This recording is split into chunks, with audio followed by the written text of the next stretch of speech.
नमस्कार दोस्तों, स्वागत है आपका हमारे इस यूट्यूब चैनल स्टडी एरा में। आज हम लोग जो सीटेट का जो प्रिपरेशन हम लोग कर रहे थे उसका हिंदी में हम लोग क्वेश्चन एमसीक्यू करेंगे। ठीक है, तो देख लीजिए ये जो है मैंने 15 क्वेश्चन का सेट एक रखा है और ये कम्प्लीटली आपका हिंदी में होगा। ठीक है, तो हिंदी में हम लोग देख लेते हैं कि किस तरह से हम लोग तैयारी। आइए क्वेश्चन नंबर फर्स्ट देखते हैं।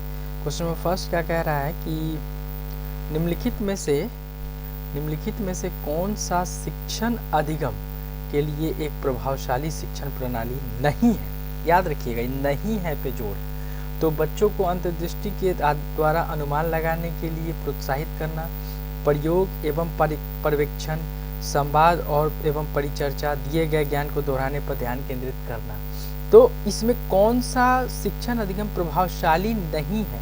तो ये जो तीसरा है कि दिए गए ज्ञान को दोहराने पर ध्यान केंद्रित करना, ये हमारा प्रभावशाली नहीं है। यहाँ पे करेक्ट ऑप्शन हमारा हो जाएगा डी। ठीक है, आज ये हम लोग नेक्स्ट क्वेश्चन की ओर चलते हैं बिना टाइम वेस्ट किए हुए।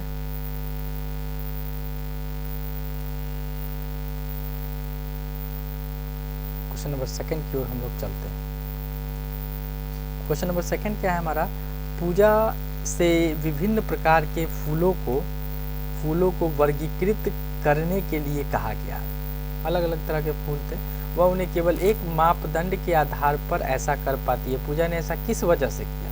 वो एक ही मापदंड यूज करती है। तो इसमें क्या है? अहम केंद्रित, सेंट्रेशन, समायोजन, संक्रिया। तो ये यहाँ पे कौन सा ऑप्शन हो जाएगा? यहाँ पे ऑप्शन हमारा हो जाएगा बी, सेंट्रेशन। बी हमारा ऑप्शन हो जाएगा। इसके आधार पर ही वो फूलों का क्या कर पाती है? फूलों का वर्गीकरण कर पाती है। ठीक है, आइए हम नेक्स्ट क्वेश्चन की ओर चलते हैं। हमारा जो नेक्स्ट क्वेश्चन है उसकी ओर चलते हैं। Question number 3। क्वेश्चन नंबर 3 में क्या है? अधिगम के लिए निम्न अधिगम के लिए होना चाहिए। यहाँ पे एक गलत लिखा हुआ है। ठीक है, यहाँ पे लिए होना चाहिए। अधिगम के लिए निम्न में से कौन सी धारणा उपयुक्त है? असफलता अनियंत्रितता है, योग्यता सुधार्य है, योग्यता अटल है, प्रयासों से कोई फर्क नहीं पड़ता। तो आपको भी ये पता है कि यहाँ पे प्रयासों से कोई फर्क नहीं पड़ता, गलत है ये कहना। योग्यता अटल है, ऐसा थोड़ी ना है, वो चेंज होता है। असफलता अनियंत्रित है, गलत बात है। तो हमारा जो ऑप्शन है वो बी एक सुटेबल ऑप्शन पड़ रहा है। योग्यता सुधार्य है, मतलब उसको सुधारा जा सकता है, उसको आगे और भी सक्सेसफुल बनाया जा सकता है, उसके आधार पर है ये। ठीक है, आ जाइए हम लोग नेक्स्ट क्वेश्चन की ओर चलते हैं। नेक्स्ट क्वेश्चन हमारा जो है नेक्स्ट क्वेश्चन नंबर हमारा 4 क्वेश्चन नंबर है। एक गतिविधि के दौरान छात्रों को संघर्ष करते देख एक अध्यापिका बच्चों को संकेत और इशारे जैसे क्या इशारा करती है?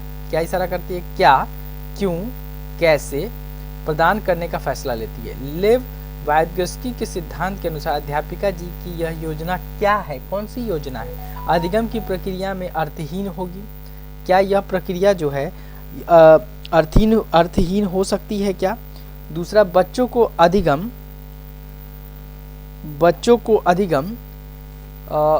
के लिए अनुप्रेरित निष्प्रेरित करेगी। अधिगम के लिए पार आधारभूत संरचना का काम छात्रों में प्रत्याहार निकास प्रवृत्तियां पैदा करेगी। तो ये क्या हो सकता है? तो ये यहाँ पे जो सुटेबल ऑप्शन है वो सी ऑप्शन हमारा होगा। सी इज द करेक्ट आंसर। ठीक है, सी यहाँ पर करेक्ट होगा। आइए हम लोग आ जाते हैं नेक्स्ट क्वेश्चन की ओर हम लोग जाते हैं। Question number 5। विकास की गति एक व्यक्ति से दूसरे में भिन्न होती है। बात सही है, किंतु यह एक डैश नामीने का अनुगमन करती है। इसमें क्या है? तो क्रमबद्ध और व्यवस्थित। ऑप्शन सी हमारा जो हो जाएगा वो करेक्ट ऑप्शन हो जाएगा। ठीक है, आ जाइए हम लोग नेक्स्ट चलते हैं। नेक्स्ट क्वेश्चन की ओर हम लोग चलते हैं। थोड़ा सा मैं इसे सेट कर लेता हूँ। क्वेश्चन नंबर 6 की ओर हम लोग चलते हैं। निम्नलिखित में से कौन एक सही मिलान वाला जोड़ा है? औपचारिक संक्रियात्मक बच्चा, अनुक्रमण, प्रारंभ, कल्पना, परक खेल, क्या यह सही है? शैशवावस्था में तर्क का अनुप्रयोग और अनुमान लगाने में सक्षम हो पाता है क्या एक बच्चा? पूर्व संक्रियात्मक बच्चा निगमनात्मक विचार, मूर्त संख्यात्मक बच्चा संधारण एवं वर्गीकरण करने योग्य। तो इसमें जो डी है वो आपका सही ऑप्शन है, D is the correct option. एक बात आप लोग समझ लीजिए सॉरी, ये जो क्वेश्चन होता है एमसीक्यू होता है, इसको आप तभी बनाएं जब आप लोगों ने पूरे अच्छे से पढ़ाई कर ली है, क्योंकि ये एमसीक्यूज आपका हेल्पफुल तभी हो पाएगा जब आपने थ्योरी का ज्ञान ले लिया है, नॉलेज ले लिया है। कोई भी चैनल आप पढ़िए, कोई भी बुक पढ़िए, एमसीक्यूज तब तक आप सॉल्व नहीं कर सकते हैं जब तक आपने क्या नहीं पढ़ा है, बेसिक्स नहीं पढ़ा है, थ्योरी नहीं पढ़ी है। खैर आइए क्वेश्चन नंबर 7 की ओर हम लोग चलते हैं। मानवीय विकास में आनुवांशिकता एवं परिवेश की भूमिका के संदर्भ में निम्नलिखित में से कौन सा कथन समुचित है? पहला, परिवेश की भूमिका लगभग स्थिर सी रहती है, जबकि आनुवंशिकता का प्रभाव परिवर्तित हो सकता है। व्यवहारवाद के सिद्धांत प्रायः मानवीय विकास में प्रकृति की भूमिका पर आधारित है। तीसरा ऑप्शन है, विकास के विभिन्न क्षेत्रों में आनुवंशिकता एवं परिवेश का सापेक्षिक प्रभाव परिवर्तनशील है। भारत सरकार की विभेदात्मक क्षतिपूरकता कंपनसेटरी संबंधी नीति मानवीय भूमिका पर आधारित है विकास में प्रगति। ठीक है, तो ये जो चीज है इस क्वेश्चन इसमें जो है आपका सुटेबल जो है सी आपका सुटेबल ऑप्शन है। ठीक है, आ जाइए यहाँ पे क्वेश्चन नंबर 8 में। परिपक्व विद्यार्थी, एक विद्यार्थी जो परिपक्व हो चुका है वो इस बात में विश्वास करते हैं कि उनके अध्ययन में भावनाओं का कोई स्थान नहीं है। अपनी ये तो गलत बात है, ये है गलत। अपनी बौद्धिकता के साथ अपने सही प्रकार के द्वंद्वों का शीघ्र समाधान कर लेते हैं। क्या यह सही है? गलत है। अपने अध्ययन में कभी कभी भावनाओं की सहायता चाहते हैं? बिल्कुल नहीं। कठिन परिस्थितियों में भी अध्ययन से विचलित नहीं होते हैं। ये बहुत ही सरल और एक ये आंसर यहाँ पे हमारा ऑप्शन डी हो जाएगा। ठीक है, आइए क्वेश्चन नंबर 9 की ओर चलते हैं। एक अध्यापक अध्यापिका ने पाया एक विद्यार्थी वर्ग बनाने में कठिनाई अनुभव कर रहा है। ठीक है, उसने अनुमान लगाया कि वह हीरे का चित्र बनाने में भी वर्ग बनाने में उसको कठिनाई हो रहा है। ठीक है, और हीरे का चित्र भी बनाने में कठिनाई हो रहा है। उसने निम्नलिखित में से किस सिद्धांत पर आधारित होकर यह अनुमान लगाया? किस सिद्धांत पर आधारित हो? विकास एक व्यवस्थित क्रम में होने की प्रवृत्ति से संबद्ध है। हाँ, ये ऑप्शन हो सकता है। हम आगे पढ़ते हैं। विकास की प्रक्रिया एक उत्परिवर्तनीय प्रक्रिया है। ये गलत है, ये गलत है, ये नहीं हो सकता है। विकास निरंतरीय होता रहता है। ये यहाँ पे ये सही नहीं है। अलग अलग लोगों के लिए विकास की प्रक्रिया भी अलग अलग होती है। हाँ, ठीक बात है, लेकिन यहाँ पे जो है अनुमान लगाना है, किस सिद्धांत का अनुमान लगाना है। तो ये जो ऑप्शन है, ऑप्शन ए हमारा करेक्ट ऑप्शन हो जाएगा। ऑप्शन ए क्या हो जाएगा? हमारा करेक्ट ऑप्शन हो जाएगा। ठीक है, यहाँ पे आ जाइए नेक्स्ट क्वेश्चन नंबर 10 की ओर चलते हैं। सामाजिकरण के संदर्भ में विद्यालयों के पास प्रायः एक प्रच्छन्न पाठ्यचर्या विद्यमान रहती है, जिसमें क्या निहित रहता है? तो पहला है बालात्मक अधिगम, चिंतन व समकक्षीय साथी एवं अध्यापक की अनुकृति द्वारा विशेष रूप से अपनाया जाने वाला व्यवहार, अंतःक्रिया एवं सामग्री द्वारा विद्यालयों में प्रस्तुत किए जाने वाले सामाजिक भूमिकाओं से संबंध अनौपचारिक संकेत। ये एक ऑप्शन हमारा हो सकता है। परिवारों के माध्यम से विद्यार्थी का समझौतापूर्ण व प्रतिरोधात्मक समाजीकरण, मूल्यों व अभिवृत्तियों का शिक्षण एवं आंकलन। तो ऑप्शन बी जो है हमारा, ऑप्शन बी हमारा करेक्ट ऑप्शन है। ऑप्शन बी क्या है? ऑप्शन बी हमारा करेक्ट ऑप्शन रहेगा। आइए हम लोग क्वेश्चन नंबर 11 में चलते हैं।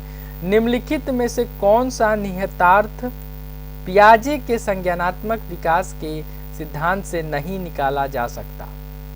ठीक है, तो बच्चों की अधिगणात्मक तत्परता के प्रति संवेदनशीलता, व्यक्तित्व वेदों की स्वीकृति, खोजपूर्ण अधिगम और शाब्दिक शिक्षण की आवश्यकता। तो यहाँ पे जो ऑप्शन होगा हमारा, ऑप्शन डी हमारा करेक्ट हो जाएगा। ठीक है, ऑप्शन डी हो जाएगा मेरा करेक्ट ऑप्शन हो जाएगा। आ जाइए हम लोग क्वेश्चन नंबर 12 में चलते हैं। निम्नलिखित में से कौन सा कोहलबर्ग के नैतिक विकास के चरणों का लक्षण है?